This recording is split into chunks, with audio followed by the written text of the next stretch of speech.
el doctor Dimitris en esta noche estará presentando la conferencia Detección y atribución al cambio climático en sequías del Caribe y Centroamérica. Le escuchamos, doctor Dimitris. Bueno, buenas noches. Gracias a todos los que están presentes. Muchas gracias, Marcos, por la buena introducción. Y bueno, y ya como tenemos 13 minutos atrasados, pues voy a comenzar compartiendo la pantalla. Bueno, no puedo compartirla. Si puedes habilitarlo, Marcos, por favor.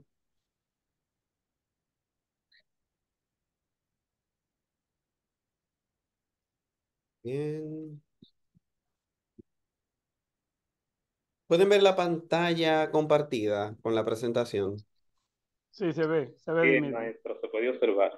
Perfecto. Bueno, muchas gracias. Bueno, esto es un tema, bueno, un área en la cual yo estoy, bueno, tengo experiencia, no tengo mucha experiencia trabajando, vamos a decir que tenga muchas publicaciones y demás, solamente un artículo sobre detección y atribución.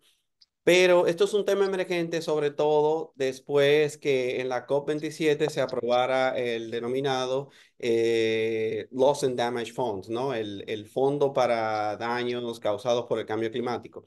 Entonces, ustedes se preguntarán qué relación tiene este tema con ese fondo que se aprobó en la COP.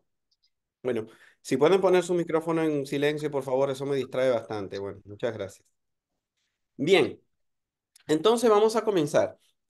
Primero, ¿qué es un análisis de detección-atribución? Y me gustaría saber si alguno de ustedes ha escuchado el término, si conoce o si entiende qué es, o si tiene al menos una vaga idea sobre a qué nos referimos cuando hablamos de detección-atribución.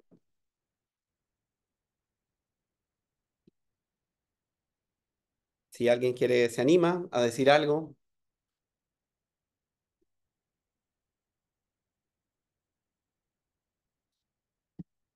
Bien, pues bueno, la idea de la presentación es hablar de eso, ¿no? Entonces, claro, tengo el concepto acá, pero quería saber si por lo menos tienen una idea. Bueno, el concepto de detección-atribución en climatología está enfocado al estudio del cambio climático antropogénico. Entonces, como su nombre lo indica, este análisis está compuesto de dos fases. Una fase que es la detección y otra fase que es la atribución. Entonces, primero, ¿qué es la detección? Bueno, es el proceso para demostrar que el clima ha cambiado, ¿sí? Nosotros nos enfocamos en ver algún dato estadístico del clima, ya sea la media, ya sea la varianza, etcétera, ¿sí? Y vemos que hay un cambio observable, hay un cambio que puede ser estadísticamente significativo, y eso es lo que nosotros llamamos detección, ¿sí? Nosotros podemos detectar que hay una señal, por ejemplo, una anomalía de temperatura muy alta en un año determinado, como el año pasado, por ejemplo, y ya estamos haciendo la detección. Ahora, la parte de atribución es la que efectivamente analiza cuál fue la contribución debido al cambio climático antropogénico. Aunque nosotros tengamos una señal fuerte que sea detectable, no significa que será completamente causada por el cambio climático antropogénico y en muchos casos no es una contribución estadísticamente significativa, ¿no? Entonces, la atribución sencillamente es el proceso para establecer cuál ha sido la contribución del cambio climático antropogénico a la señal que detectamos anteriormente. Como ustedes pueden ver en esta figura, por ejemplo, una serie de tiempos, los principios que se aplican, por ejemplo, al análisis de serie de tiempos de ondas y frecuencias, si pueden poner en silencio el teléfono, por favor. Favor de poner en silencio sus teléfonos. Bien, si nosotros tenemos una serie de tiempos, sea de temperatura, de precipitación o de cualquier otra variable climática, ¿sí? Ustedes verán que cuando vemos la serie de tiempo es algo que se ve un tanto caótico. Tenemos subes y bajas, la variabilidad, pero no tenemos un orden, no tenemos una frecuencia armónica, ¿sí? Pero precisamente esa manera de ver la serie de tiempo, sobre todo en variables climáticas, se ve caótica porque estamos sumando varios componentes en esa serie de tiempo. Uno es una señal debido al cambio climático antropogénico, otra es la variabilidad natural y otro obviamente pueden ser otros factores externos, por ejemplo, la erupción de un volcán, eh, cambios en la actividad solar, etcétera. Entonces, a nosotros en el análisis de detección-atribución, lo que nos interesa es descomponer esta serie de tiempo para saber cuál es la señal, para detectar la señal, ¿sí? En este caso lo que muestra es la tendencia, ¿sí? Y separarla de lo que conocemos como el ruido, ¿sí? En el análisis de detección y atribución al cambio climático, conocemos como ruido a la variabilidad natural, ¿sí? Todo lo que forma parte de la variabilidad natural de la atmósfera y del océano, del sistema climático en general, es lo que nosotros denominamos como ruido. Entonces, nosotros debemos aislar esa señal que es puramente antropogénica, ¿sí? Para entonces aplicar un análisis de atribución, y es lo que vamos a ver en breve. Bien, entonces esa descomposición de la serie de tiempo se pueden aplicar los mismos principios que quizás muchos de ustedes, por ejemplo, en física o en ingeniería se ha hecho. Simplemente descomponer la serie de tiempo en, por ejemplo, en este caso estamos viendo cuáles son las frecuencias altas, cuáles son las frecuencias más bajas y descomponemos esta serie de tiempo original para saber, bueno, cuál es la contribución de la variabilidad natural y cuál puede ser la contribución de la variabilidad debido al cambio climático antropogénico, ¿no? Entonces, esto que estamos viendo acá en esta gráfica, esa descomposición de la serie de tiempo, se puede aplicar a cualquier variable climática, ya sea una variable principal o una variable secundaria. Una variable secundaria, por ejemplo, un índice de balance hídrico como precipitación menos evaporación, se le puede hacer ese análisis al igual que ya las variables principales por separado, la precipitación y la evaporación, por ejemplo. Bien, entonces, la idea, señores, principal de este análisis es nosotros poder sacar esta señal antropogénica, ¿sí? Cuando tenemos un evento extremo o simplemente estamos viendo una tendencia significativa, como la que estamos viendo en la temperatura a escala global, que está aumentando, nosotros debemos separar este componente que es la señal antropogénica.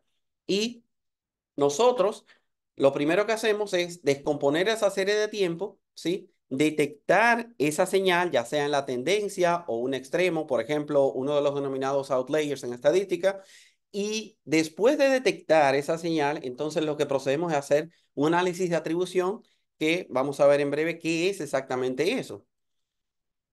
Bien, entonces, este tipo de gráficas que son comunes, por ejemplo, en los informes del IPCC, lo que nos muestra es algo similar a lo que nosotros hacemos para un análisis de detección-atribución. La línea oscura, en este caso, es lo que nosotros estamos observando, o sea, con satélites, estaciones meteorológicas, sondas, etcétera, ¿sí? Mientras que las curvas que son rojizas, azules y verdes, pues sencillamente es la separación de cuál es la contribución de cada uno de los factores que contribuyen a esta tendencia de la temperatura observada. Por ejemplo, gases de efecto invernadero debido a la actividad humana, la combinación de el forzamiento ¿Y humano, quién ganó el torneo? ¿Tú no te diste cuenta? vaya. A mí eso es de fin de semana, ¿vale? Usted me dijo. Por favor, apaguen sus micrófonos. Nunca luego. Bueno, Tenían gracias. un gordito, morenito. Sí, el gordito. A ese último día que estaban jugando ahí, que lo llamaron. ¿Qué te dicen así? Tenían un gordito. Marco, Esa ponme persona que era como todo. Me Toti, el dijeron, ni que favor, no, para tal vez, ni silenciarlo. cómo es. Digo yo, si azaroso cogió para jugar. Vaya. Bueno, vamos a ver si seguimos y hablamos del gordito después. Bueno, entonces, señores, esta gráfica que ustedes ven acá, los colores pálidos, es pues lo que sería la temperatura media global, ¿sí? La anomalía de temperatura media global utilizando una combinación de modelos climáticos globales. Es lo que en inglés se denomina un multimodal ensemble o simplemente muchos modelos juntos, ¿no? O el promedio de todos los modelos.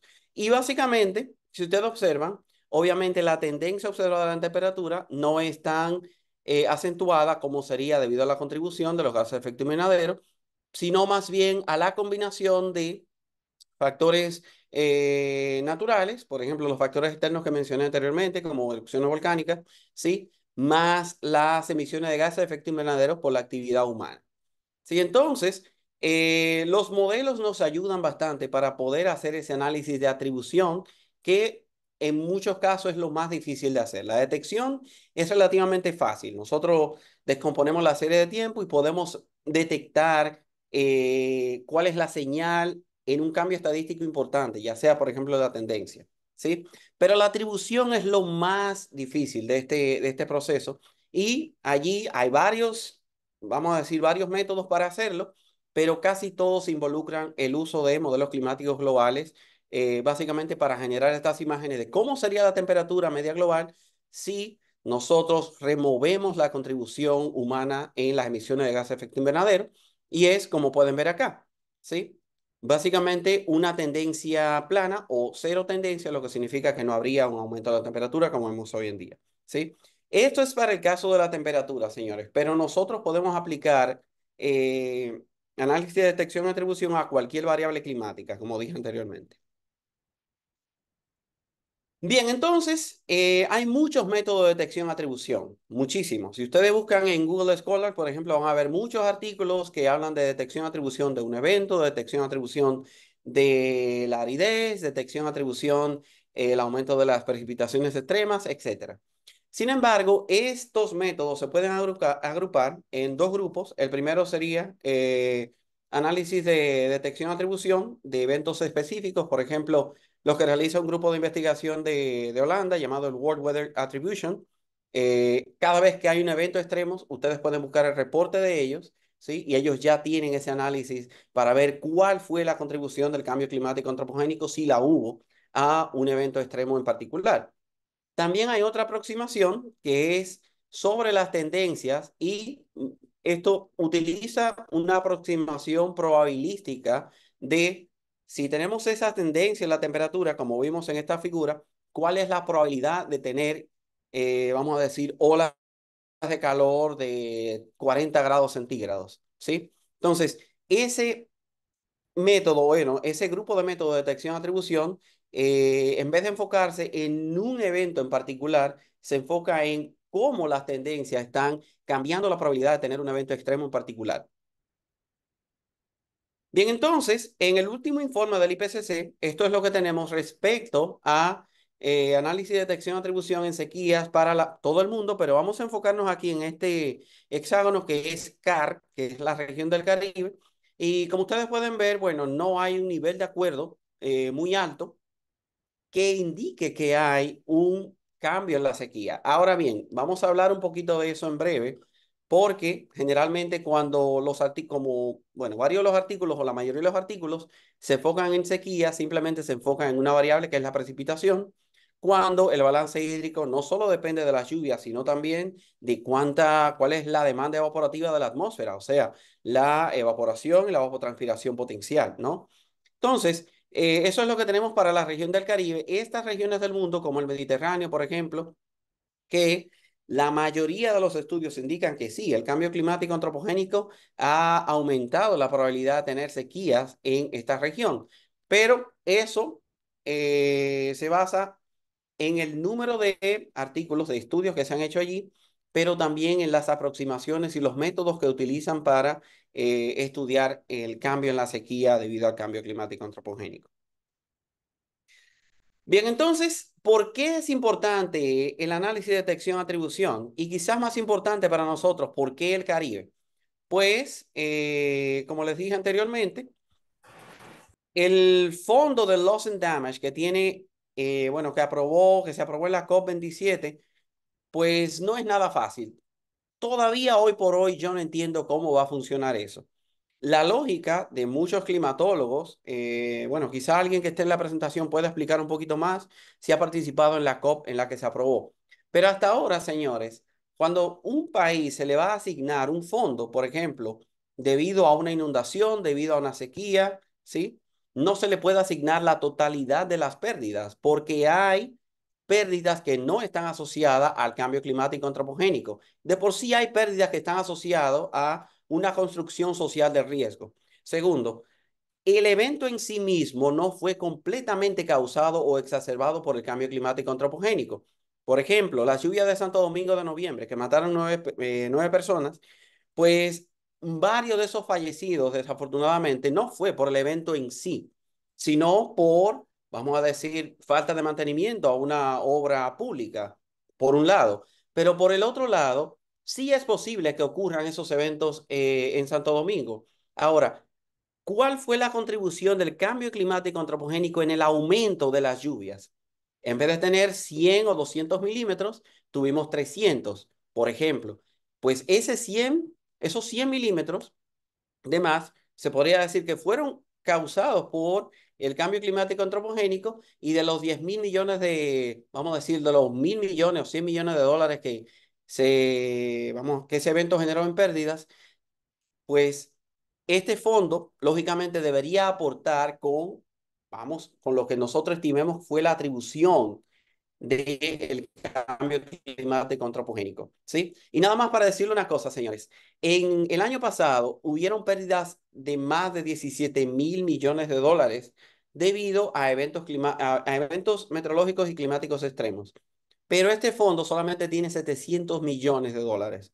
Por lo tanto, no es verdad que ellos van a cubrir todo para eso. Y ya de hecho están trabajando con equipos de análisis, detección, atribución para poder analizar y procesar cómo van a distribuir esos fondos una vez que un país, por ejemplo, como República Dominicana, los pida, ¿sí?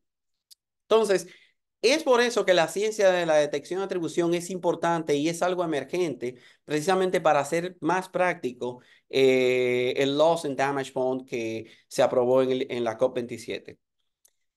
Bien, entonces, ¿por qué el Caribe? Pues nosotros vivimos aquí, sabemos que, bueno, miren, la semana pasada tuvimos el huracán Beryl, que por suerte no nos tocó directamente, pero después tuvimos la onda tropical que causó un caos en el tráfico y en la ciudad de Santo Domingo. Vale, entonces, cada año la región del Caribe es afectada por eventos hidrometeorológicos extremos, y si ustedes pueden ver en esta gráfica, comparando la región del Caribe en términos de daños en el GDP, por ejemplo, en el Producto Interno Bruto, ustedes pueden ver que la región del Caribe es por lo general 6 veces más probable de tener un impacto mayor en el Producto Interno Bruto en comparación con otros pequeños estados insulares, como los del Pacífico o otros estados en general, ¿sí? Lo mismo ocurre con la frecuencia de los desastres. Claro, como geógrafo debemos saber que esto no se debe simplemente al evento extremo. Hay un constructo social de riesgo y eso es importantísimo. Pero el hecho de tener un detonante, ¿sí? Que te genere ese desastre es lo que nosotros estamos viendo acá en este análisis, ¿sí? O sea, ¿cuál es la frecuencia de los desastres? Claro, aquí se incluyen otros desastres geológicos como los terremotos, por ejemplo, pero la gran mayoría de los desastres en términos de frecuencia se debe a eventos hidrometeorológicos extremos, ¿sí? Y por lo general la población, bueno, se afecta una gran cantidad de población, sobre todo en estados pequeños. Por eso la barra verde aquí es un poquito mayor que en el Caribe, porque hay muchos estados muy pequeñitos que cuando tienen el efecto, por ejemplo, de un ciclón tropical, afecta a todo el país, como nos ocurre acá a nosotros en República Dominicana, ¿sí? Bien, entonces, en términos de sequía, ¿por qué las islas del Caribe son importantes? Bueno, pues es una región densamente poblada, ¿sí? Solamente la isla de la Española tiene más de 22 millones de habitantes, ¿sí? Entonces, algo importante que hay que resaltar es que de las islas del Caribe hay 7 de los 36 países con mayor estrés hídrico del mundo. Y esto incluye Barbados, que está por acá, bien chiquitito. eh, Vamos a decir que está en el top 10 de los países que menos disponibilidad de agua potable tienen en todo el mundo, ¿sí?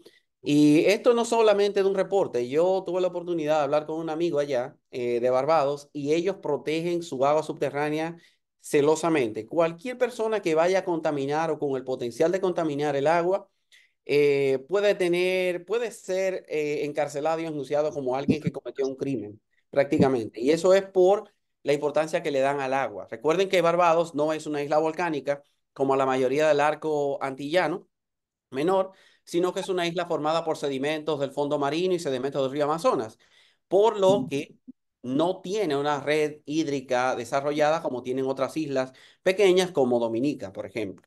Entonces, ellos dependen mucho del agua subterránea y de la lluvia directamente. Bien, entonces también sabemos que el fenómeno de la sequía es algo muy recurrente en todo el Caribe. Y esto es una foto, por ejemplo, de la presa de Sabana Yegua en el 2018 que tomó un amigo llamado Hannibal, de allá del sur. Y básicamente este es un nivel de la presa posterior a el inicio de la temporada que se supone fue de lluvia, ¿no? Mayo, por ejemplo, que es un mes muy lluvioso desde el punto de vista climatológico para la región sur del país, pero sin embargo las presas estaban muy por debajo del nivel. Entonces, nosotros cada año vemos sequía, ¿sí? Ahora bien, ¿cuál es la diferencia en las sequías que nosotros vemos ahora y en las que podríamos ver en el futuro debido al cambio climático? O ¿cuál es la contribución del cambio climático antropogénico, si la hay, en las sequías severas que hemos tenido en los últimos años en la región del Caribe? Bueno, pues la región ha tenido varias sequías y bueno, voy a pasar un poquito rápido esto para que el tiempo nos rinda, ¿sí? Pero al menos toda la región del Caribe desde 1950 al 2017 ha tenido cuatro grandes sequías. Estas sequías obviamente no son todas las que hemos visto en República Dominicana. Esto es promediando este índice de sequía llamado el índice de Palmer en todo el Caribe. Y como pueden ver, no siempre hay una sequía que afecta a toda la región del Caribe, contrario a esta que ocurrió entre el 2013 y 2016, que no solo afectó a la región del Caribe completamente o casi completamente. Puerto Rico hubieron áreas que no estuvieron bajo una sequía severa, pero también afectó a una gran porción de Centroamérica y el norte de Sudamérica. Entonces, esta sequía nosotros la denominamos la sequía pancaribeña del 2013 al 2016 y fue básicamente un estudio de detección-atribución para analizar cuál fue la contribución de el aumento de la temperatura media global, ¿sí? Debido a la influencia humana. Entonces, algunos datos de esta sequía, por ejemplo, para el 2015, la sequía había afectado ya cerca de 1 millón de personas en Haití, solo en Haití, ¿sí? Y empeoró la situación de casi 4 millones de personas solo en Haití que estaban en inseguridad alimentaria. Esto sin contar los efectos de la sequía en otros países, incluso acá en República Dominicana. Pues yo recuerdo que el Ministerio de Agricultura publicó eh, en los diarios, Diario Libre, Listín Diario, publicaron las pérdidas que tenían los ganaderos de la línea noroeste, por ejemplo, debido a esa sequía. ¿Sí? Lo mismo para Cuba. En ese momento fue la peor sequía de los últimos 100 años, ¿sí? En términos de déficit hídrico, y ya estaba teniendo un efecto severo en la agricultura local. Bien, entonces, en términos de vulnerabilidad, este gráfico se complementa al anterior que vimos sobre los desastres en la región del Caribe, ¿sí? Este del Fondo Monetario Internacional, y ustedes pueden ver, por ejemplo, cómo entre el 2013 y 2016 nosotros tuvimos que la región del Caribe tuvo una gran pérdida debido a desastres hidrometeorológicos. Claro, hay que señalar que en el 2016, después de una sequía de 3 años, tuvimos el embate del huracán Matthew que afectó directamente a Haití y a Cuba. Y eso obviamente se muestra en este piquito que vemos de desastres en la región del Caribe. Pero como pueden observar, la región del Caribe fue incluso más afectada que el mundo en términos medios, ¿sí? Y en términos de cuántas personas se afectó por eventos hidrometeorológicos extremos en el 2016. Bueno, bien, entonces en términos de estudio de detección, atribución en sequías, la mayoría se han hecho a escala global. Sí hay estudios de detección, atribución que se han hecho a escala regional en diferentes zonas del mundo, incluyendo Centroamérica, algunas, muy pocas realmente en el Caribe y África. Y bueno, ya los países desarrollados tienen, cada vez que hay un evento extremo, le hacen un análisis de detección, atribución. ¿Sí? Entonces, nosotros publicamos este artículo el año pasado que es bueno, un resumen de qué es lo que dice la literatura en términos de detección, atribución de eventos hidrometeorológicos extremos, no solamente con la sequía, sino también con, por ejemplo, las precipitaciones extremas, etcétera. Uno de los estudios, por ejemplo, en términos de sequías, los resultados fueron, bueno, la señal antropogénica, por lo menos dentro del periodo histórico, Esto fue publicado en el 2019, ese 2023, un error. ¿Sí? Dice que la señal antropogénica fue detectable a principios del siglo XX. Ustedes pueden ver acá, esta gráfica no muestra una tendencia en temperatura ni precipitación, sino en la fracción de la señal sobre ruido. Y recuerden que mientras más alta es la señal sobre ruido, ¿sí? O sea, esa fracción, pues más fuerte es la señal antropogénica y menor es el ruido. Que recuerden el ruido, en este caso nos referimos a la variabilidad natural o algún factor externo como una erupción volcánica o cambios en la actividad solar. Entonces, fíjense cómo este estudio indica que a principios del siglo XX nosotros tuvimos que la señal antropogénica fue detectable, ¿sí? Más adelante, esa señal disminuyó, más o menos a mitad del siglo, probablemente debido al aumento de los aerosoles, que recuerden, la mayoría de los aerosoles tienen un efecto de enfriamiento contrario a los gases de efecto invernadero. Claro, hay aerosoles como el carbón negro que tienen un efecto muy similar a un gas de efecto invernadero, pero también cabe señalar, señores, que esa emisión de aerosol probablemente fue debido a la actividad humana también, ¿sí? No solamente por razones naturales como más polvo del Sahara, no, también hubo una gran emisión de aerosol debido al desarrollo industrial que se vivió en ese momento. Recuerden que fue post Segunda Guerra Mundial, ¿sí? Y países como Estados Unidos que estaban emergiendo, pues comenzaron a emitir muchos aerosoles. Bien, pero obviamente cuando nosotros estamos hablando de la señal antropogénica, entonces estamos analizando cuál es la señal debido a las emisiones de gases de efecto invernadero que son mucho más pronunciadas que las emisiones de aerosoles. Bien, entonces ya a partir de finales del siglo XX y comienzo del siglo XXI, la señal antropogénica es mucho más fuerte, ¿sí? Y de acuerdo a los modelos climáticos globales, por ejemplo, fíjense, esto es hasta más o menos el 2018, 2019, ¿sí?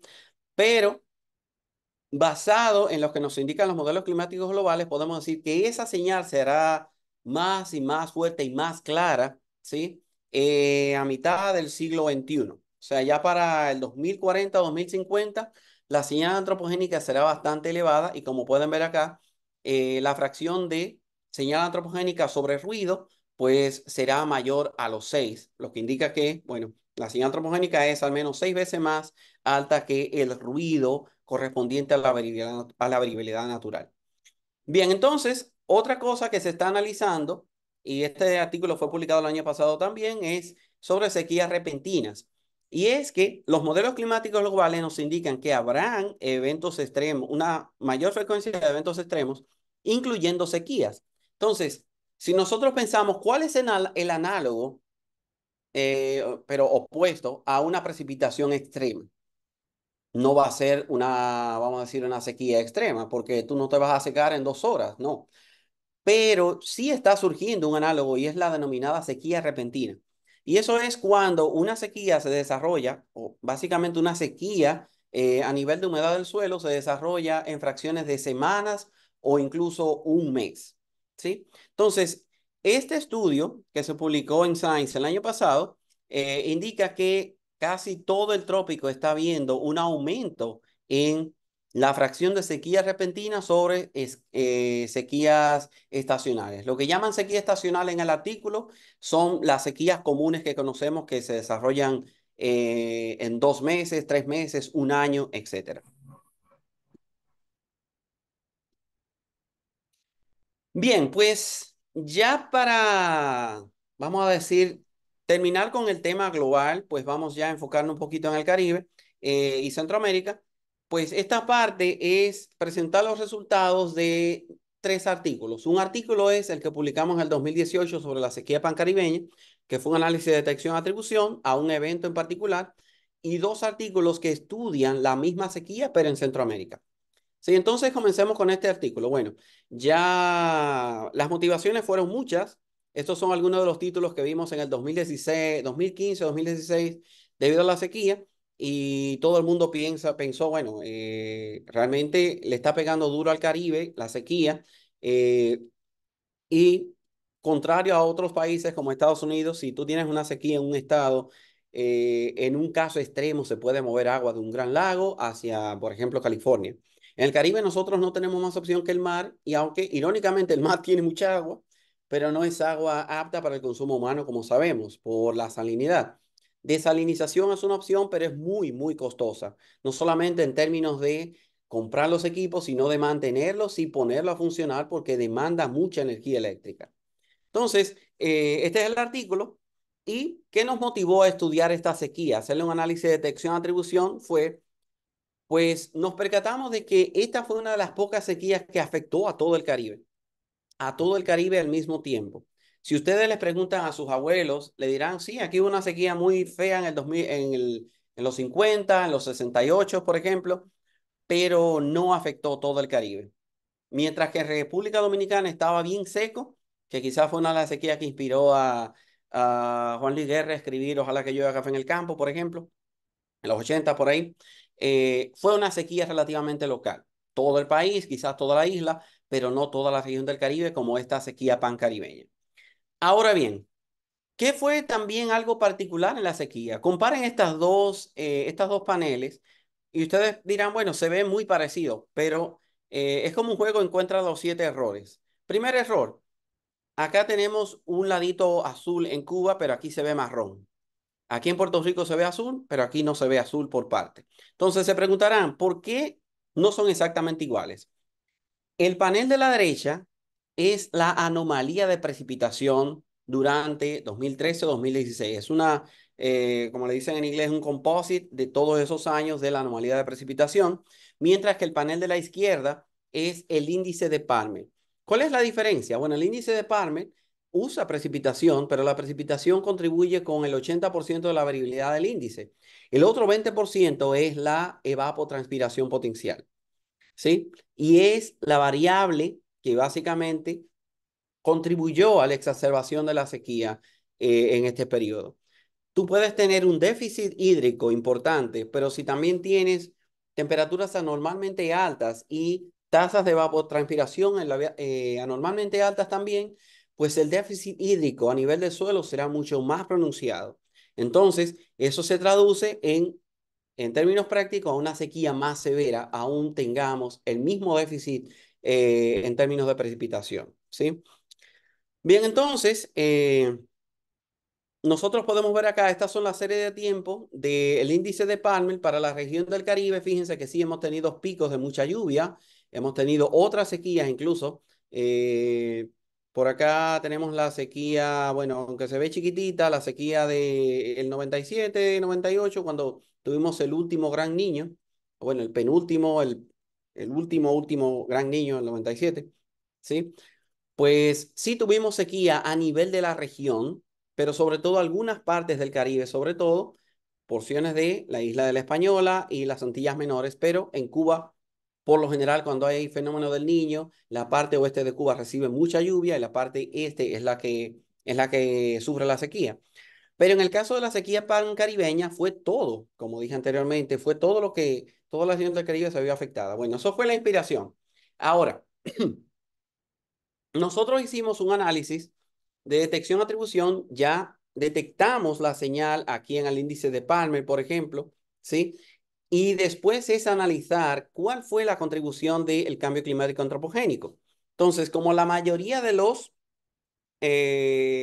análisis de detección-atribución, nosotros utilizamos modelos climáticos globales y en ese año estaba la generación del CINEM5, que es la generación de modelos climáticos que antecedió, bueno, que antecede a la última generación que usó el IPCC en el 2021, ¿sí? Y estos paneles lo que muestran es eso, señores. ¿Qué carajo es eso? Ustedes se preguntarán. Bueno, esto es simplemente temperatura. Perdón, evapotranspiración potencial utilizando datos observados de, del Climatic Research Unit de Reino Unido, ¿sí? El famoso CRU o CRU, como quieran llamarle. Y este es una base de datos que se llama el Bear Clears Surface Temperature Dataset, y ese es desarrollado en Estados Unidos por alguien que decía que el cambio climático no existe. Él decidió desarrollar su propia base de datos independiente, ¿sí? por su cuenta, no utilizando agencias como la NOAA o la NASA para desarrollar esa base de datos y él mismo se retractó al ver que, joder, las tendencias de la temperatura son significativas. Con precipitación es más complejo, pero con la temperatura es robusta la tendencia que tenemos en la temperatura global. Entonces, bueno, utilizamos para este artículo, utilizamos datos observados, ¿sí? Y los modelos. Pero vamos a enfocarnos en los modelos, señores. Los modelos lo que nos indican es, las líneas rojizas, lo que nos indican es, utilizando trayectorias de emisiones como la que estamos viendo hoy en día, ¿sí? Versus trayectorias removiendo la señal antropogénica, que son estas dos líneas magenta y violeta, acá.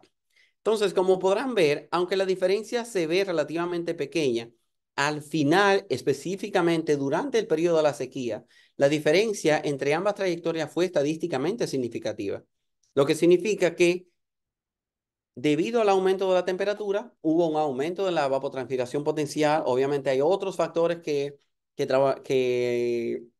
contribuyen a la evapotranspiración potencial, incluyendo, por ejemplo, velocidad del viento, incluyendo qué tan húmeda está la atmósfera, pero por lo general cuando hay sequía la atmósfera está seca, entre otras variables. Pero lo que nosotros encontramos es que efectivamente, simplemente analizando el cambio de la temperatura media global y eh, la influencia o el cambio que tuvo esa temperatura en la evapotranspiración potencial, pues se tuvo una contribución en el aumento en la severidad de la sequía que varió desde 6 más o menos 4% hasta el 32 más o menos 7% en Cuba, ¿sí? Entonces, esas son las contribuciones que nosotros analizamos sobre el índice de Palmer, ¿sí? Calculando el índice de Palmer utilizando evapotranspiración potencial con modelos con trayectorias observadas o similares a los datos observados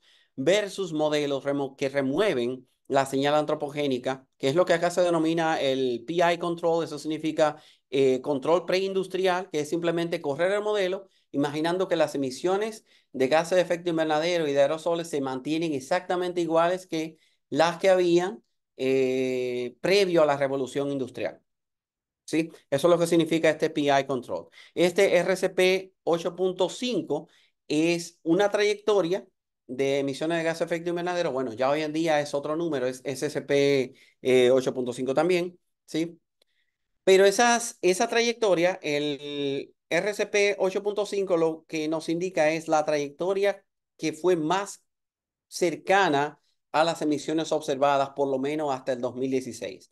Ya hay críticas sobre eso, algunos dicen que es demasiada la emisión, que los modelos son muy calientes, etcétera, pero por lo menos en ese momento y la generación de modelos climáticos que utilizamos, esa era una trayectoria que se acercaba bastante al observado. ¿Cómo ustedes saben que Dimitri dice la verdad? Bueno, simplemente comparen estas dos gráficas. Las líneas naranja y mostaza en este lado son la versión, vamos a decir, observada de la temperatura de la evapotranspiración potencial, ¿sí? Y si observan, la tendencia es muy similar en ambos casos, ¿sí? En el caso del observado, nosotros lo que hicimos fue una remoción de la tendencia utilizando un filtro de 30 años para remover lo que consideramos fue la contribución o la tendencia antropogénica. Bien, entonces, en conclusión, realmente no hay muchos estudios sobre detección de atribución en sequías. Nosotros estamos trabajando en otro artículo ahora que estamos incluyendo otras metodologías. Ojalá lo podamos publicar este año. Bueno, lo dudo porque nos falta muchas cosas, pero saldrá pronto, ¿sí? Y es para estudiar la influencia del cambio climático en olas de calor en el Caribe. Ya no en sequías, sino en olas de calor, pero las olas de calor están estrechamente relacionadas a sequías, pero también tienen un impacto incluso más directo a la salud humana. Aunque ustedes no crean, aunque de Estados Unidos siempre se habla, por ejemplo, de tornados, de tormentas de nieve, etcétera, y ahora hasta de huracanes, bueno, no ahora, siempre ha sido afectado por huracanes. El fenómeno hidroclimático extremo que más personas mata allá son las olas de calor. Entonces, acá en el Caribe estamos acostumbrados al calor, pero habría que ver qué tan caliente se podría poner la región y qué tanto podríamos resistir ese aumento de temperatura, ¿sí? Esas olas de calor, sobre todo las que ocurren en la noche, que es cuando nosotros esperamos descansar. Y bueno, súmenle que haya un apagón o una cosa así, bueno, ya sería un tanto peligroso para por lo menos cierta población como los envejecientes. Bien, entonces, estos dos estudios que voy a explicar rápidamente, hicieron análisis de detección-atribución a esta sequía. Bueno, es básicamente la misma sequía, señores del Caribe, pero como nosotros publicamos el artículo en el 2018, hicimos el análisis hasta el 2017, pero la sequía continuó en una gran parte de Centroamérica y unas porciones del Caribe hasta el 2019, ¿sí? Entonces, eh, los autores de este estudio, ellos utilizaron otra aproximación, y esa aproximación fue crear un modelo lineal para producir datos de precipitación artificial. Esto es simplemente un modelo de regresión lineal en el que tú pones todas las observaciones más modelos climáticos globales y de ahí tú comienzas a generar algo parecido a una aproximación de Monte Carlo, a repetir series de tiempo, miles de series de tiempo, para entonces analizar cómo, removiendo la señal antropogénica, se habría exacerbado la sequía en Centroamérica. Bueno, pues utilizando esta aproximación, fíjense todos esos puntitos, esas bolitas que se ven acá, son cada uno de los datos artificiales que se generaron y esta estrellita es la sequía del 2015-2019 y como ustedes pueden ver, pues en términos de probabilidad, esta sequía, los autores concluyeron que puede ocurrir incluso sin la influencia antropogénica, ¿sí? Ahora bien, este otro estudio que se publicó en el 2021, ellos utilizaron una aproximación distinta. En este caso utilizaron modelos climáticos y no generaron series de tiempo artificiales como el estudio anterior. Y ellos sí encontraron que, aunque la señal antropogénica no está muy clara en la sequía 2015-2019 en Centroamérica, ¿sí? Sí fue exacerbada al menos 4 veces o tuvo una probabilidad de al menos 4 veces mayor debido al cambio climático antropogénico. O sea, ustedes pueden ver cómo estos dos estudios aparentemente tienen cierta contradicción, pero lo que hay que señalar, señores, es que este estudio, el segundo, es probabilístico, mientras que el primero simplemente analizó bueno, ambos fueron probabilísticos, pero el uso de, vamos a decir, de series de tiempo artificiales versus el uso de modelos climáticos globales es lo que diferenció a estos dos estudios y ambos arrojaron resultados o conclusiones que no son exactamente iguales. Entonces, ¿qué quiere decir esto? Que pese a que nosotros sí podemos detectar el cambio climático antropogénico en la temperatura, en la evapotranspiración potencial. No siempre ocurre lo mismo con las precipitaciones. Y eso es lo que analizaron estos dos estudios también, ¿sí? Como ustedes pueden ver acá incluso, estos son datos, esto que se llama GPCC, el CRU que mencioné anteriormente, el CMAP, el CHIRPS, por ejemplo, que es muy popular, son datos de precipitación. Y fíjense cómo todos en la región del Caribe sí se parecen un poquito, pero no son exactamente iguales.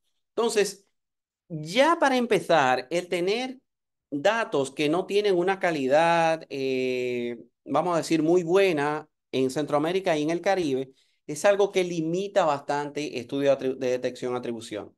Para tener un buen estudio de detección-atribución, lo primero que debemos tener es una buena referencia observada, ¿sí? Y es lamentablemente de lo que nosotros carecemos aquí en República Dominicana y muchísimos países del Caribe. Bien, entonces, pese a todo esto que hemos visto, el Caribe centroamericano tiene muchos estudios de detección y atribución en sequías. Hay estudios a escala global que sí señalan que el cambio climático antropogénico está definitivamente aumentando la probabilidad de sequía, está haciendo regiones más áridas. Tenemos un sin embargo acá. Y ese, sin embargo, es que la mayoría de los análisis, detección, atribución, a excepción del que yo le mostré anteriormente en Centroamérica, la mayoría usan modelos climáticos globales. Y los modelos climáticos globales tienen su sesgo, ¿sí? Ese sesgo puede ser debido a la resolución horizontal, puede ser debido al esquema numérico que utilizan para calcular ciertos procesos, la parametrización, por ejemplo, que es asumir cosas, asumir que República Dominicana es una grilla y que esa grillita es llana en vez de tener montañas. Todo eso hace que los modelos climáticos globales tengan sesgo, por ejemplo, sobre todo en las precipitaciones. Miren cómo este modelo, llamado el Community Earth System Model, ¿sí? Es esta línea negra. ¿Cómo se diferencia en términos de la magnitud de las lluvias para la región del Caribe con relación a estos tres datos observados? El CRU, el GPCP, el GPCC, ¿sí? Sin embargo, pueden ver que en términos del ciclo anual tiene una buena consistencia, ¿sí?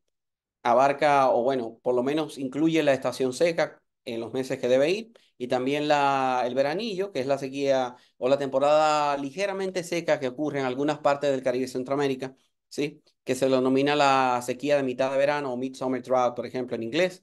Eso la captura. Ahora bien, con esto no estoy diciendo que hacer análisis de detección y atribución usando los modelos climáticos globales está mal. No. Lo que sí se debe tener en cuenta es cómo esos modelos simulan los factores climáticos locales. Si tú vas a hacer un análisis de detección y atribución en el Caribe, debes saber cuáles son los modelos climáticos globales que mejor simulan las lluvias del Caribe, el ciclo anual, las tendencias, la variabilidad, etcétera, para después usarlo como referencia para tu análisis de detección y atribución. Otra advertencia podría ser es que, bueno, esto de acuerdo a algunos autores que han publicado artículos, no hay un consenso del todo en esto, pero es el uso de modelos climáticos globales que tienen una sensitividad climática, ¿sí? Bastante alta. O sea, sensitividad climática es simplemente ¿qué tanto aumenta la temperatura media global si nosotros aumentamos por 2 la cantidad de dióxido de carbono que tiene la atmósfera? Hay modelos que muestran un aumento de temperatura de 5,6 grados y otros muestran de 2,2. Entonces, esto de 4,5 grados por aumentar 2 veces o duplicar la cantidad de CO2 atmosférico son los que algunos autores denominan modelos calientes, ¿sí? Sin embargo, sin embargo, nosotros analizamos todos esos modelos, los fríos y los calientes, para ver cómo se diferencian en términos de las proyecciones de sequías que tendrá, por ejemplo, a escala mundial, ¿sí? Y ellos tienen una tendencia y una variabilidad muy, muy parecida, ¿sí? Salvo en los últimos 10 años del siglo XXI, en el que, bueno, 10, 20 años del siglo XXI, que ustedes pueden ver que los modelos calientes muestran una tendencia a la aridez un poquito más acentuada que los modelos fríos, pero no es estadísticamente diferente. Por lo tanto, aunque sí está este problema, si nosotros debemos hacer un análisis de detección-atribución en el Caribe, debemos saber cuáles son los modelos que mejor simulan la climatología regional del Caribe, cuáles captan elementos como por ejemplo, la corriente de chorro del Caribe, la corriente de chorro baja del Caribe. Bueno, es difícil decir todos esos términos en español porque casi siempre yo lo digo en inglés. El Caribbean Low Level Jet, por ejemplo. Pero es eso, corriente de chorro baja del Caribe. También el sistema de alta presión del Atlántico Norte, eh, las ondas tropicales, todo eso. ¿Sí? Cuando ustedes vean los modelos que mejor simulan eso, y obviamente las climatologías, el ciclo anual de la lluvia, el ciclo anual de la temperatura, los que mejor simulen eso, esos son los mejores candidatos para hacer análisis, detección, atribución. Entonces, ya con esto yo concluyo. Muchas gracias y estoy abierto a preguntas ahora. Solamente un minuto para tomar un poquito de agua. Muchas gracias.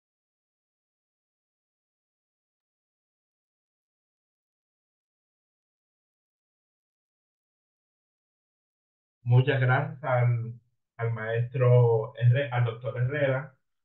Y vamos a empezar entonces con nuestra sesión de preguntas o comentarios. ¿Quién quiere empezar? Me El maestro gustaría, Alberto Bobadilla.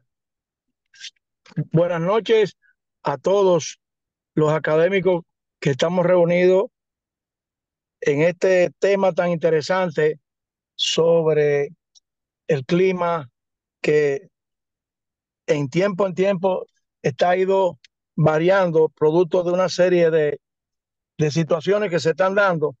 Y es importante saludar al doctor Dimitri en este 84 aniversario del Instituto Geográfico Universitario, junto con la Escuela de Geografía. Es importante que cuando él inicialmente empezó la reunión, habló de descomposición de la serie de tiempo. No entendí esa parte, pero en la medida de que iba comentando sobre el proceso de sequía, que tiene que ver con la detección y la atribución del periodo de, de, de sequía que tiene que ver del 2013 hacia adelante, sí entendí un poquito sobre el procedimiento de detección y atribución, pero cuando inició con la descomposición de la serie de tiempo, matemáticamente hablando, a través del cálculo, yo puedo manejar el concepto de descomposición de una serie, pero me Exacto. gustaría que él me trabajara un poco más con detalle para entender más fácil la parte que quedó sobre sequía en el área del Caribe con relación al modelo tratado. Muchas gracias. Bueno, maestro, son dos preguntas entonces. Una sobre la sequía en el Caribe y la otra sobre la descomposición de la serie de tiempo. Exactamente. Muchas gracias. Vale. Bien, bueno, lo de la composición de la serie de tiempo es exactamente lo que usted ha hecho.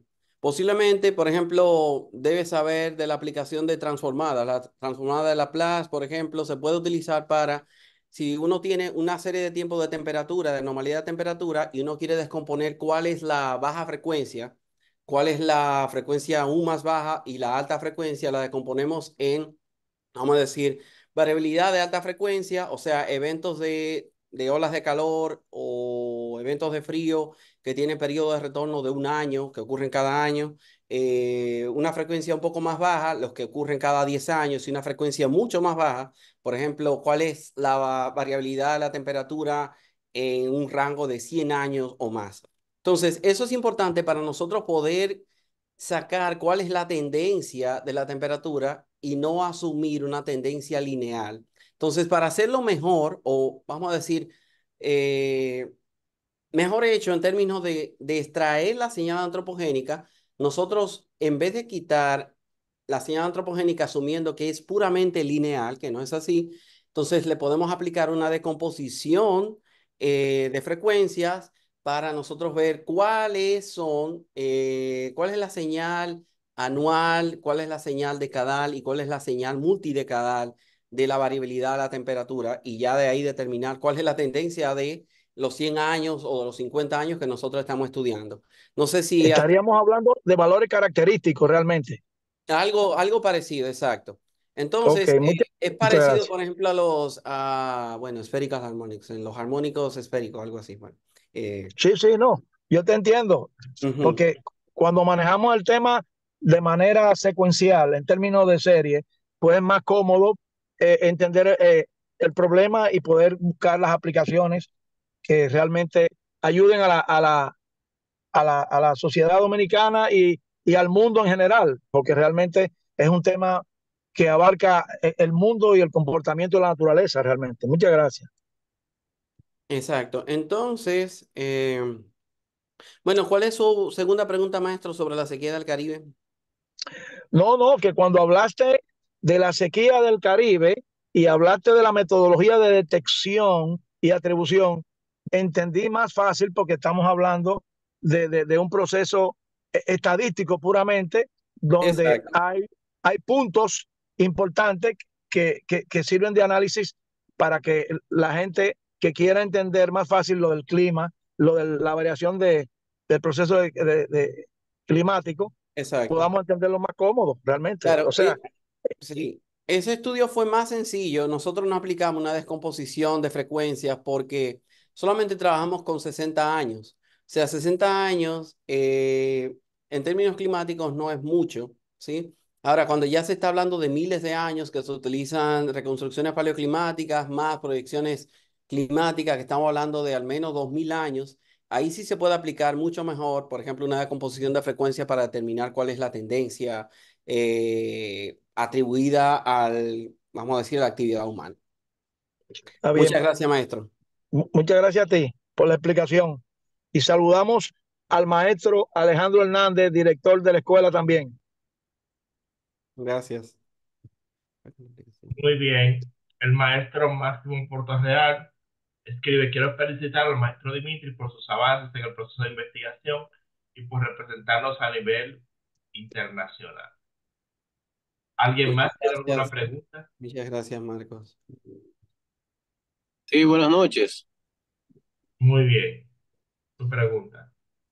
Buenas noches. Buenas Buenas noches. noches, Junior. Ah, quiero saludar a Dimitri y felicitarlo por su siempre ponencia muy magistral y, y bueno, y considerar de parte de él los trabajos que desde un inicio ha venido haciendo en cuanto al tema de las sequías. Y mi pregunta viene al respecto, Dimitri, es esos trabajos que tú has hecho, que tú tienes ya publicado, ¿existen la manera de descargar la información en algún repositorio que se puedan utilizar y podamos inferir en algunos datos? Claro, claro, sí.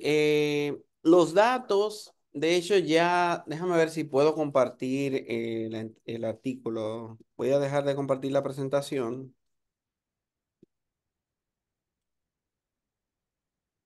para mostrarles dónde conseguir los datos. Entonces, a ver.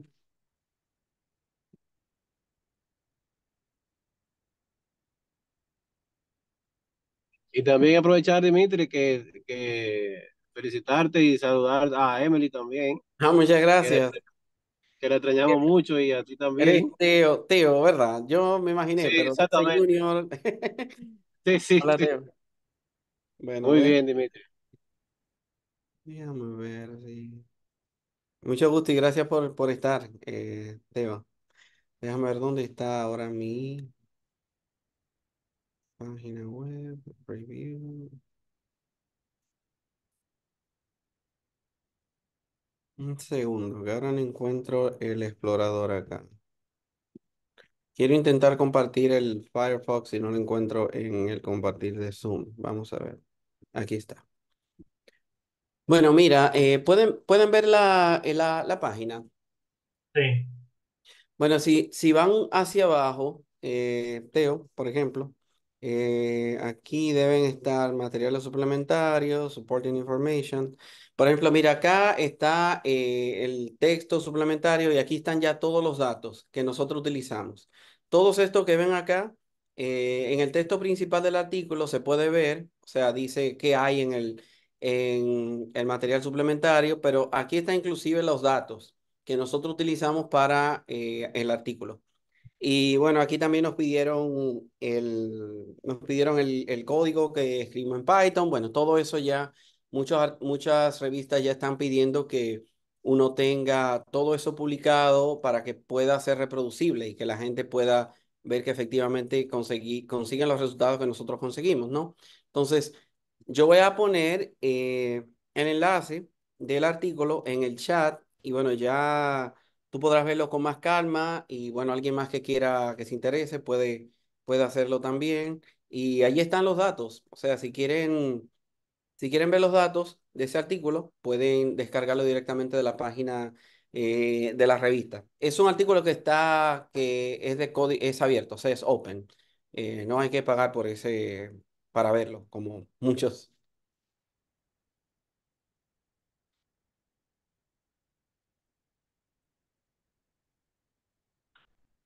George Cepeda escribe: éxitos. Gracias, George. ¿Alguien más tiene alguna pregunta? Buenas, sí, Marilyn Pichardo de este lado. Felicidades por la conferencia. El profesor tocó algo un poco después del principio que siempre me preocupa bastante. y mencionó una de las aguas que cayó en noviembre, me parece que fue este noviembre pasado. Em, y él mencionó que las autoridades se descuidan en limpiar el drenaje.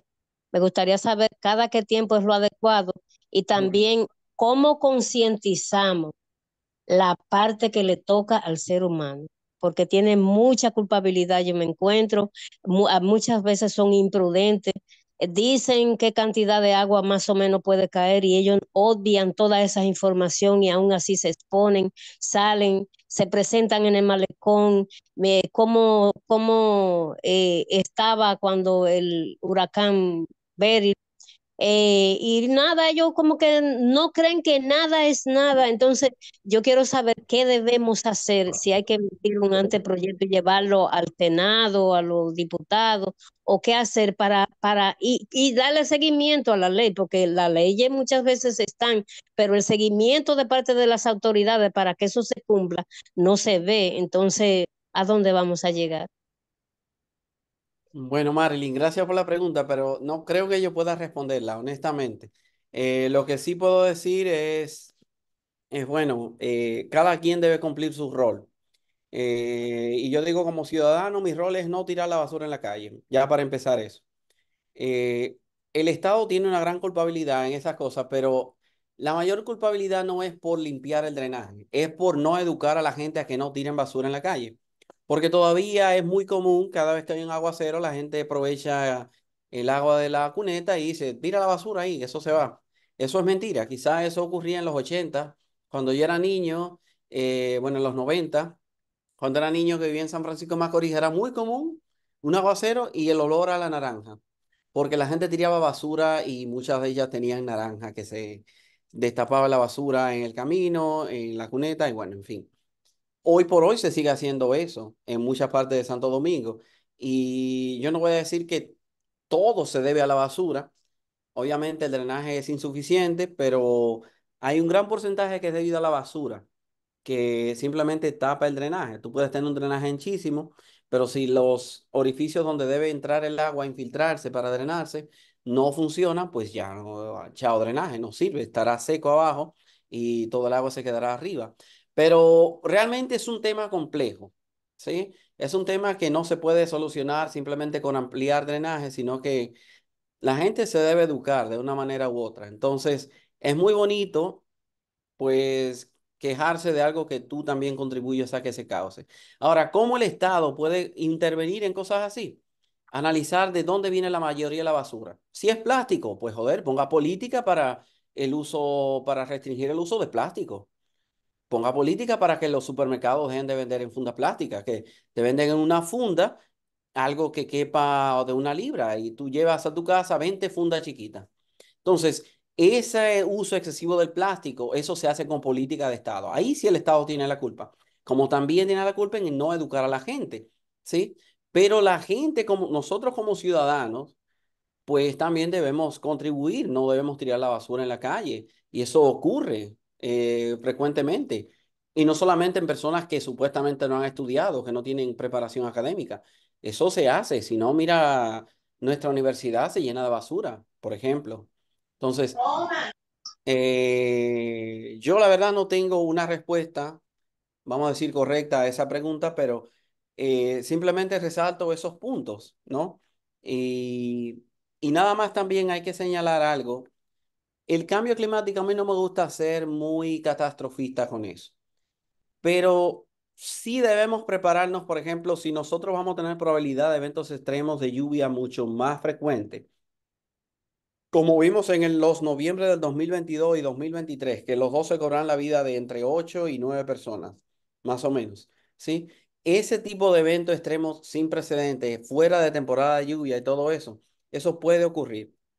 Ahora bien, el Estado también debe prepararse para eso. Debe prepararse, bueno, nosotros debemos darle mantenimiento a obras que puedan ser afectadas por mucha lluvia. Llámese, por ejemplo, los túneles, que los drenajes de los túneles funcionen bien, porque de repente se llenan de agua y se mueren muchos ahogados, no solamente que le cae la pared. Bueno, en fin, es un tema complejo, pero es algo que se debe hacer por los dos lados. Tanto la gente, o sea, nosotros podemos ayudar a educar a la gente, no esperar que den eso en la escuela. Si usted da clase en la universidad, usted le dice a sus estudiantes, aunque sea una clase de física o de biología o de geografía, usted le dice, mira, el tema de la basura es este, traten de usar menos plástico, traiga su botella o lo que sea, ¿sí? Para reducir el uso de plástico, por ejemplo. El plástico es lo que en general bloquea el drenaje, es la mayoría de la basura que uno ve en la calle. Cuando uno pasa, por ejemplo, en la Jorge Cirón frente a las puertas de la UAS. Entonces, eso es un grave problema y ahí uno debe educar, pero también se debe presionar a que el Estado pues ponga un poco de orden y restrinja el uso de plástico de uso simple y todo eso. Muy bien, gracias, doctor Dimitri. Griselda Alcántara en el chat dice excelente. David Alejandro Agromonte dice magistral, doctor Dimitri. Juan Rijo dice muchas gracias, doctor Dimitri. Y tenemos una pregunta de Willis Lachapelle. Sí, Adelante. buenas noches. Buenas Buenas, noches. sí. Bueno, desde el punto de vista, aunque no sea tan, o sea, yo no puedo ser técnico, lenguaje tan técnico como, pero lo explica el maestro, a quien felicito por la magistral charla. Mi inquietud va en la siguiente línea. Es verdad que los eventos recientes pueden estar siendo provocados por efecto de cambio climático antropogénico. Bueno, el ser humano está modificando el ambiente en todo el sentido de la palabra, pero hay una palabra clave que se llama justicia climática, que a nosotros Ujú, sí, lamentablemente no nos cae. Lo está provocando el otro el daño y las consecuencias las estamos pagando nosotros. Mi exacto. pregunta es la siguiente: aunque yo viví a mediados de los 90 un evento climático parecido o peor aún que los de noviembre reciente y la del martes, la del jueves de la semana pasada en La Caleta, a mediados de los 90, 95, 96, fue un evento que en mi vida había visto tanta agua en tan poco tiempo, provocando inundaciones, lógico, por la composición del terreno, Mm, pues se fue inmediatamente, porque eso ya no es costero. Pero hay algo que está afectando bastante a Centroamérica que se llama el corredor seco. exacto, sí. Y ese corredor, bueno, va rumbo a los 2.000 kilómetros, afectando varios países. ¿Tenemos nosotros alguna eventualidad en algún momento de caer en ese corredor seco? Cuando, por ejemplo, hoy un presidente de una federación de comerciantes, detallistas, advierte que la libra de la carne de pollo, el precio de la libra puede llegar a 100 pesos, producto de algo que ellos detallaron el día de hoy. Según el señor, la temperatura junto a la alimentación que no fue la adecuada provocaron que las aves no alcanzaran más de 3 libras cada pollo.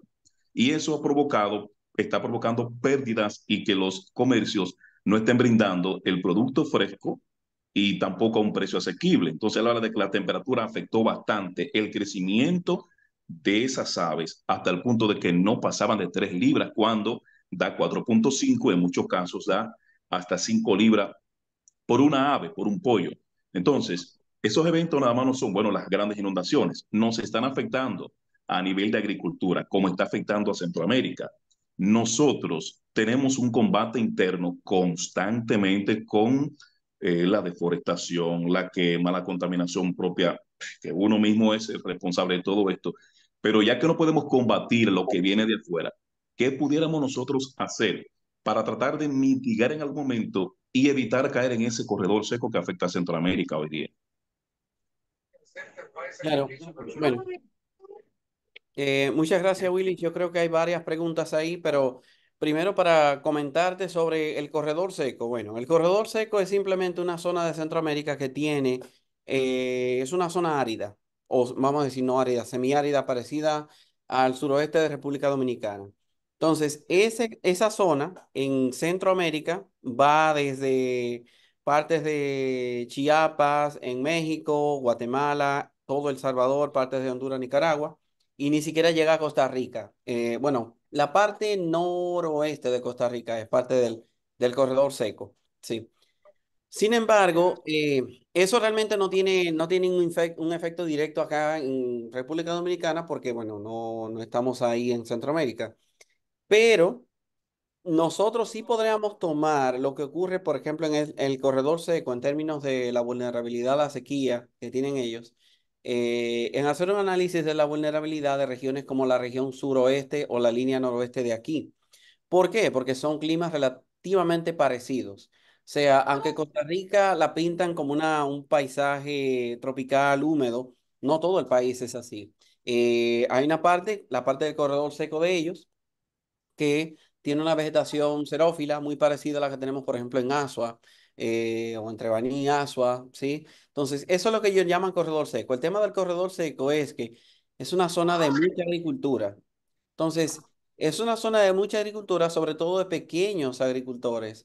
Y obviamente muchos de ellos dependen 100% de la lluvia para sus cultivos. Entonces, cada vez que hay una sequía, pues lo pierden todo.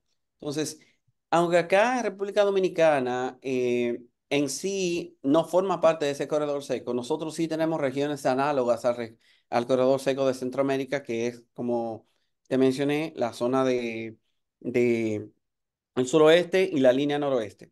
¿Sí? Y bueno, eso en términos del corredor seco.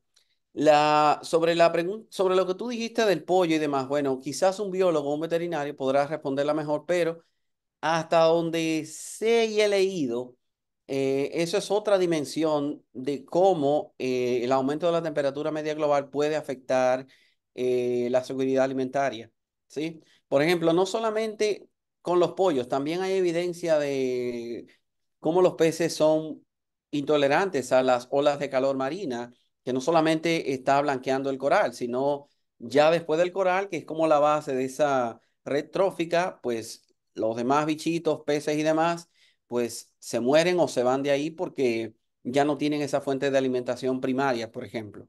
Sí, entonces, si tenemos olas de calor marina que están afectando a los peces y por lo tanto a la seguridad alimentaria por esa vía, pues lo mismo puede ocurrir con, por ejemplo, con el pollo, quizás con el ganado. Yo he sabido de que en Estados Unidos hay lugares donde tienen áreas ventiladas para el ganado porque por las olas de calor, precisamente, han matado mucho ganado, sobre todo las olas de calor del noroeste de Estados Unidos, el estado de Washington y demás, que subió casi a 50 grados en el 2021. ¿Sí? Y otra cosa que quizás un biólogo conservacionista acá me pueda corregir, pero una vez me parece que leí que, por ejemplo, algunos reptiles, el sexo de la prole también depende de la temperatura. O sea, no recuerdo, por ejemplo, la tortuga de si es más calurosa, suelen ser más, hembras o machos, no recuerdo. O bueno, el Es tema es... correcto, Dimitri, es correcto el dato. En el caso de la tortuga, el calor en la arena determina el sexo del nuevo individuo. Excelente, muchas gracias, Eladia, muchas gracias.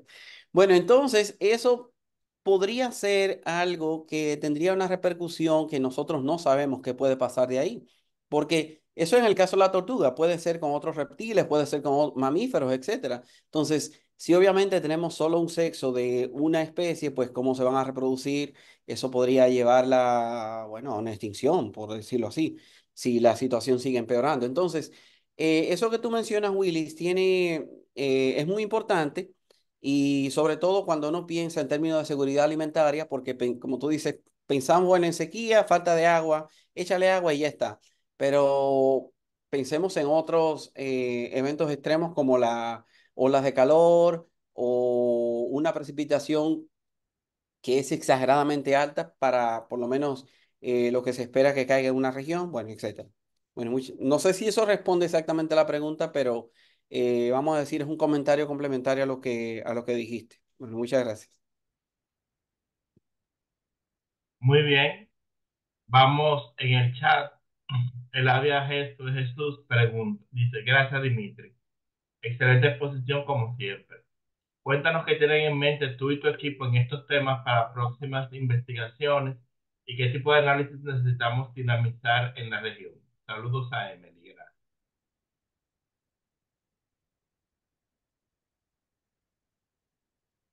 Muchas gracias. No sé si haya más preguntas.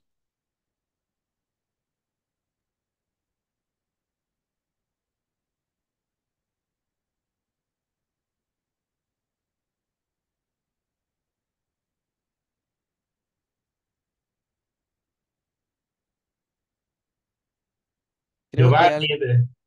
ajá, Sí. vas a responder la pregunta acerca de qué tienen en mente para próximas investigaciones y tipos de análisis que se necesitan dinamizar en la región.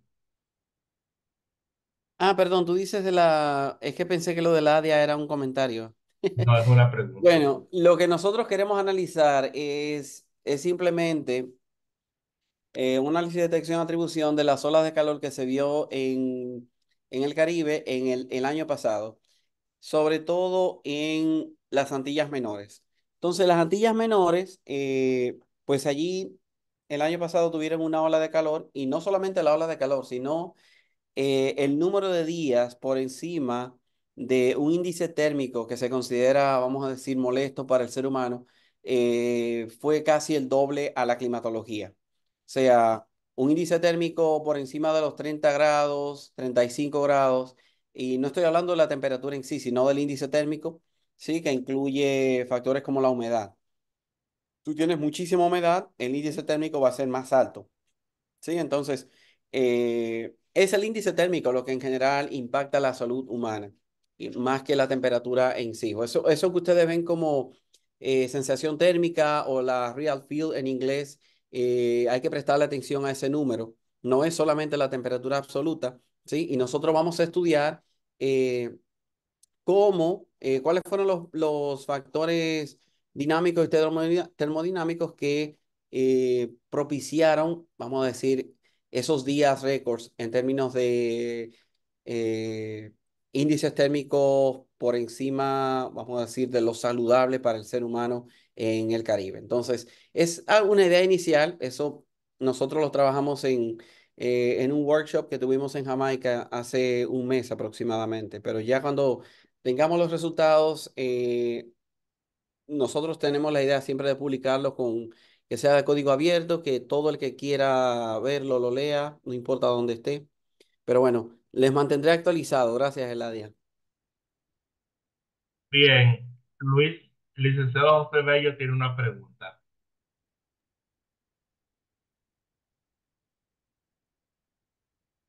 Adelante.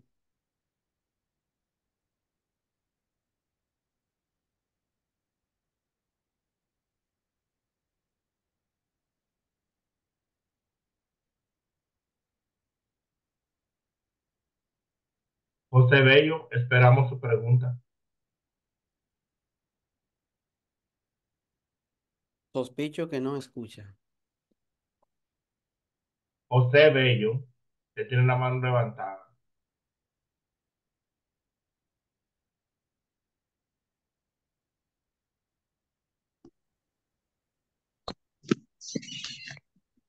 ¿Me pueden escuchar?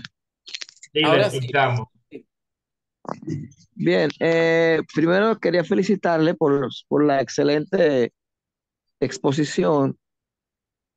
Y segundo, en un momento de esta, usted dijo que el Caribe no tiene como esa gran, eh, ¿cómo fue?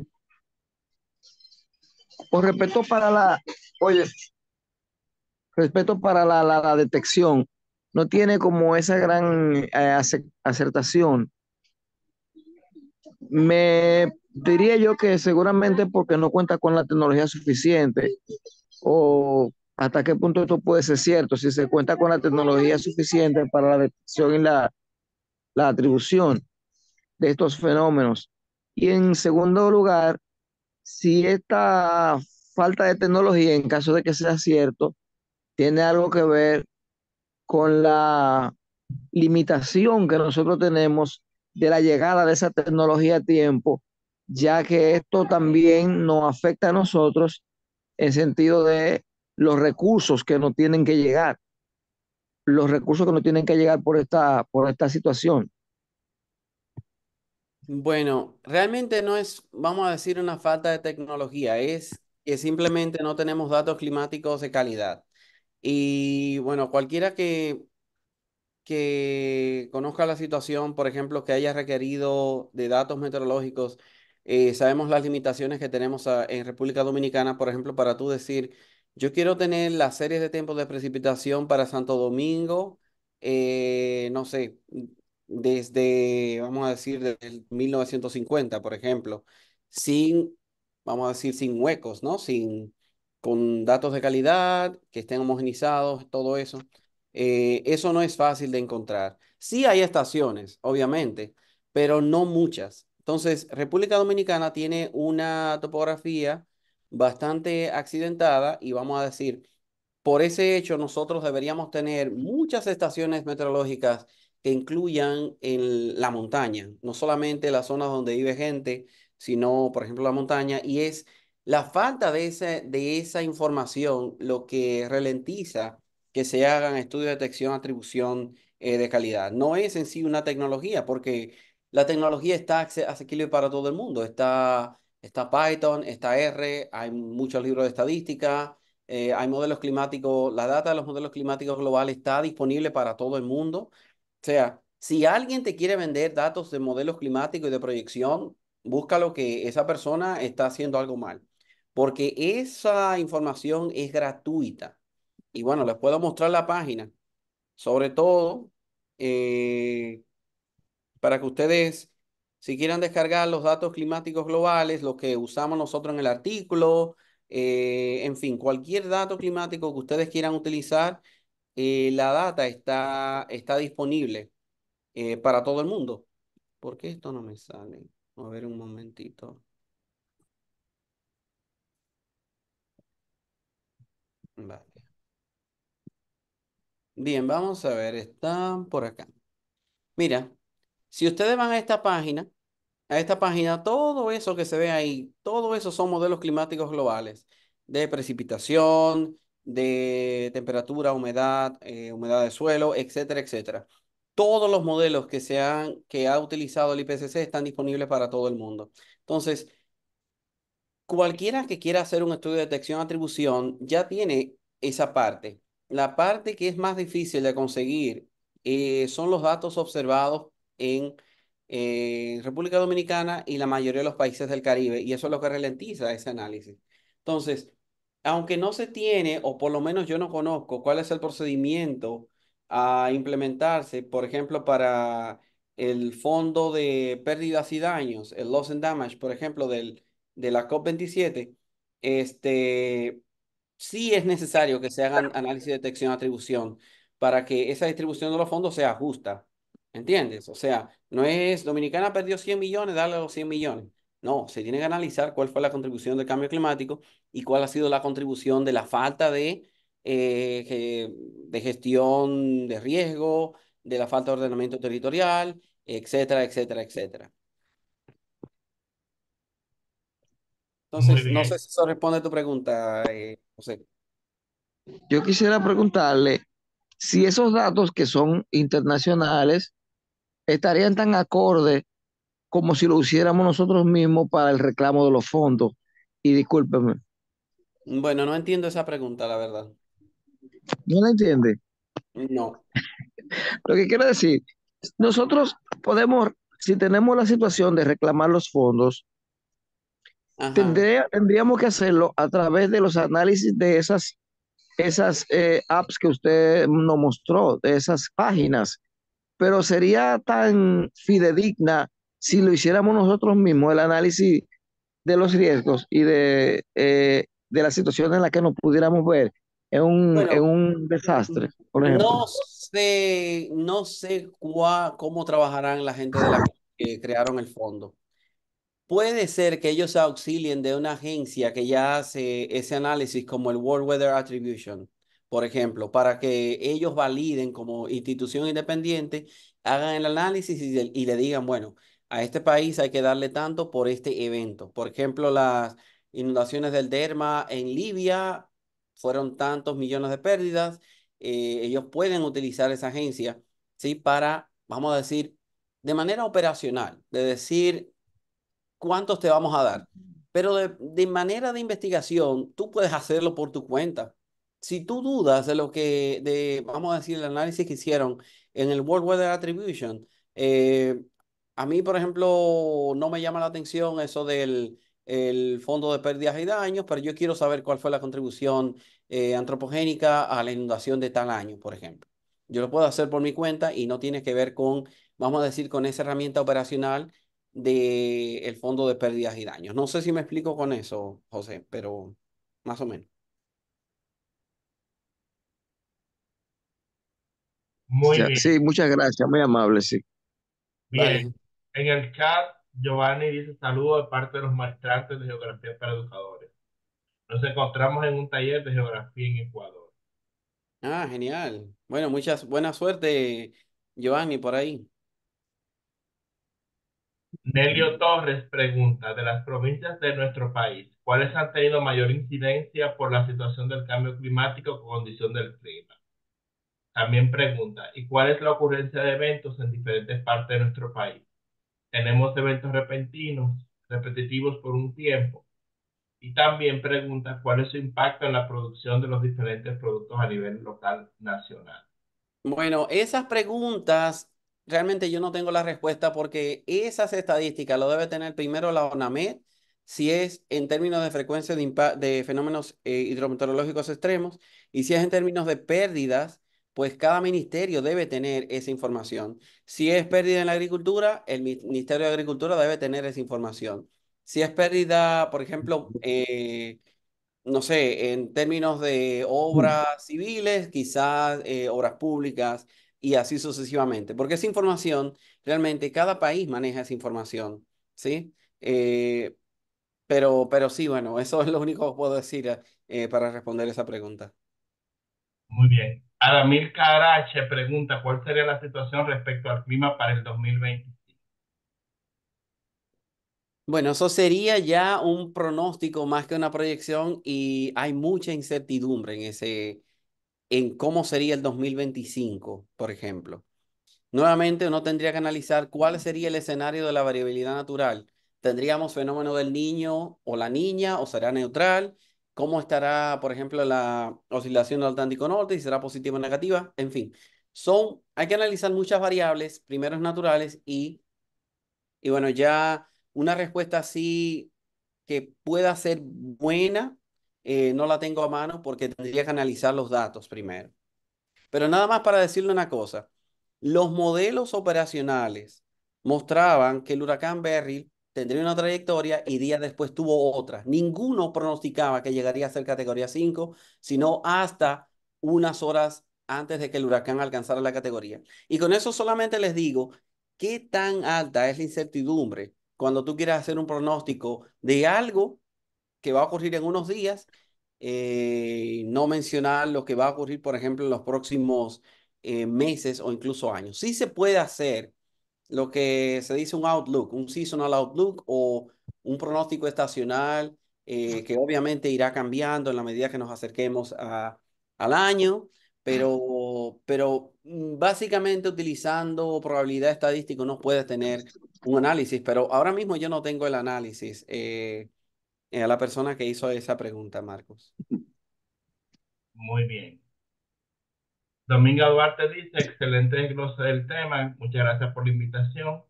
Y el ADIA Gesto da una señal de aprobación.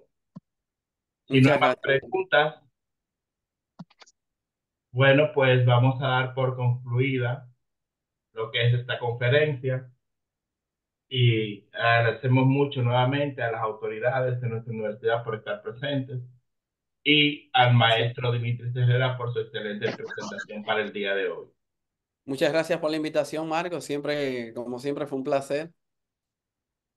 Y recordarles que para el próximo jueves, jueves no, viernes, 12 de julio, tenemos la conferencia Análisis Espaciotemporal de la concentración de materiales en suspensión de la presa de Atillo por teledetección y muestreo de calidad de agua in situ. Esa va a estar va a ser presentada por el maestro Elisauri Suárez. Gracias a todos por lo que fue su asistencia y nos vemos ya más adelante.